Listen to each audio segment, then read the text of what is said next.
Hello everyone, आपका स्वागत है मेरे YouTube channel the version of new study में। प्लीज़ मेरे the version of new study channel को सब्सक्राइब करिएगा। आज मैं आपके लिए लेके आई हूँ शिक्षा निदेशालय राष्ट्रीय राजधानी क्षेत्र दिल्ली की कार्यपत्रक 25 कक्षा 8वीं की, और इसका विषय हिंदी है, अकबरी लोटा। आज हम इस चैप्टर के बारे में आगे और पढ़ेंगे। तिथि है 22 दिसंबर। चलिए अब हम इसे शुरू करते हैं। हमने कहाँ तक पढ़ा था? हमने ये पढ़ा था कि जो उनके दो लाला जाहूलाल होते हैं, उनकी पत्नी उनसे 250 रुपये की मांग करती है। फिर वो अपने 250 रुपये की मांग करती हैं कि उन्हें 250 रुपये चाहिए। फिर वो अपने दोस्त से कहते हैं, बिलवासी पंडित से, कि तुम्हारे पास अगर 250 रुपये का इंतज़ाम हो पाए तो तुम दे देना। तो चलिए अब हम आगे पढ़ते हैं। हमने पिछले अक्षर में जितना पढ़ा था हमने बताया आपको। अब हम आगे पढ़ते हैं। वह पानी तो ज़रूर लाई पर गिलास लाना भूल गई। केवल लोटे में पानी लिए वे प्रकट हुई। फिर लोटा भी संयोग में वह जो अपनी बेड़ी सूरत के कारण लाला जाहूलाल को सदा से नापसंद था। या तो नया साल 2 साल का ही बना, पर कुछ ऐसी ही गड़न उस लोटे की थी कि उसका बाप डमरू माँ चिल्लम रही हो। जो लाला जाहूलाल वो ऐसा क्यों कह रहे थे? क्योंकि उसकी जो बनावट थी वो टूटा हुआ लोटा था। जैसे कोई बर्तन टूट जाता है तो कहीं से अंदर घुस जाता है, कहीं से कुछ हो जाता है, तो मतलब उसको देखकर हमें भी थोड़ा अच्छा नहीं लगता उसमें पानी पीना या फिर कुछ भी उसे इस्तेमाल करना। गड़न मतलब होता है बनावट ही उसकी लोटे की ऐसी थी कि बाप डमरू और माँ चिल्लम रही हों। लाला ने लोटा लिया, बोले कुछ नहीं। अपनी पत्नी को अदभाव मानते थे। अदभाव मतलब लिहाज मानते थे। मानना ही चाहिए। इसी को कहते हैं सभ्यता। जो पति अपनी पत्नी का ना हुआ वो कहते किसका, मतलब वो उनकी इज्जत करते थे। उन्होंने कुछ नहीं कहा और वो लोटा उनसे ले लिया।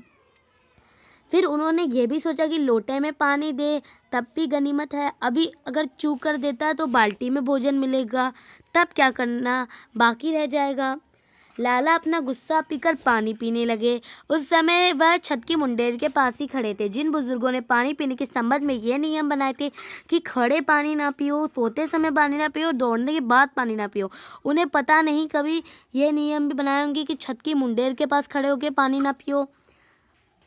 जान पड़ता है कि इस महत्वपूर्ण विषय पर उन लोगों ने कुछ भी नहीं कहा है। लाला जाहूलाल मुश्किल से 2-1 घूंट पी पाए होंगे कि ना जाने कैसे उनका हाथ हिल उठा और जो लोटा था वो नीचे गिर गया। लोटे ने दाएं देखा ना बाएं। वह नीचे गली की ओर चल पड़ा। अपने बैग में उल्कों को लजाता हुआ वह आंखों से ओझल मतलब गायब हो गया। किसी ज़माने में न्यूटन नाम के किसी खुराफाती ने पृथ्वी की आकर्षण शक्ति नामक की एक चीज़ इजाद की थी। मतलब किसी ज़माने में न्यूटन नाम की एक खुराफाती मतलब कि शरारती ने पृथ्वी की आकर्षण शक्ति नाम की मतलब इजाद मतलब खोज की थी। कहना ना होगा कि वह सारी शक्ति इस समय लोटे के पक्ष में थी, तभी तो वो नीचे गिर रहा था। चलिए अब आज हमने जितना पढ़ लिया। अगली वर्कशीट में इसके आगे का पढ़ेंगे। अब ये शब्दार्थ आप अपनी नोटबुक में याद कर लीजिएगा और इन्हें याद कर लीजिएगा। अदब मतलब लिहाज, कड़न मतलब बनावट, ओझल मतलब गायब, खुरापाती मतलब शरारती, इजाद मतलब खोज। अगला क्वेश्चन है, गद्यांश को पढ़कर निम्नलिखित प्रश्नों के उत्तर लिखिए। अब हमें क्वेश्चन है, इन क्वेश्चन को हमें पैराग्राफ से आंसर देना है। पहला क्वेश्चन है, लाला जाहूलाल ने लोटा पसंद ना होते हुए भी पत्नी से क्यों लिया? क्योंकि वो उनका लिहाज करते थे, इसलिए। चलिए इसका आंसर देखते हैं। लाला जाहूलाल की पत्नी एक बेड़ंगे लोटे पानी लाई जो लाला जी को बिल्कुल पसंद नहीं आया, लेकिन लाला जी अपनी पत्नी की बहुत इज्जत करते थे, इसलिए उन्होंने अपनी पत्नी के हाथ से लोटा ले लिया। ये इसका आंसर है। चलिए अब हम अगला क्वेश्चन देखते हैं।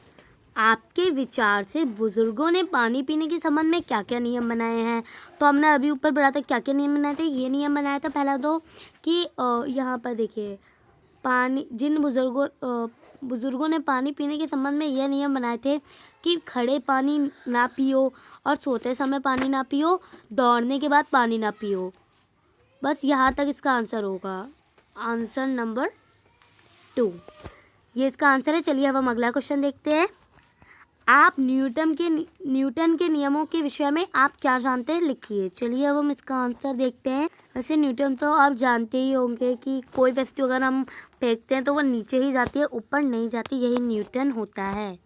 न्यूटन नाम के एक व्यक्ति ने इसकी मतलब खोज करी थी इस लॉ की। इसका आंसर है न्यूटन की गति के तीसरे नियम के अनुसार यदि कोई वस्तु स्थिर अवस्था में है तो वह तब तक विराम अवस्था में बनी रहेगी जब तक कोई बाहरी बल ना लगाया जाए। ये इसका आंसर है। चलिए अगला क्वेश्चन देखते हैं। अब चलिए चौथा क्वेश्चन है, गतिविधि दे रखी है हमें। क्या आपकी रसोई में कुछ ऐसे बर्तन हैं जो आपके नापसंद है? बर्तनों के नाम के साथ उनके नापसंद होने के कारण लिखिए। चलिए मैं आपको एक एग्जांपल देती हूँ। अगर आपके पास ऐसा कोई और भी बर्तन हो तो आप उसके बारे में भी लिख सकते हैं। इसका आंसर ये होगा, रसोई के पुराने बर्तन जैसे थाली, कटोरी, गिलास जिनके किनारे टूट गए हो या जो दबकर टेढ़े मेढ़े हो गए हो वह मुझे पसंद नहीं है, क्योंकि वह देखने में अच्छे नहीं लगते और उनसे हाथ पर चोट लगने का डर भी रहता है। ये थी हमारी आज की वर्कशीट। अगर आपको अच्छी लगे हो ये वीडियो तो प्लीज़ चैनल सब्सक्राइब करिएगा और वीडियो लाइक करिए।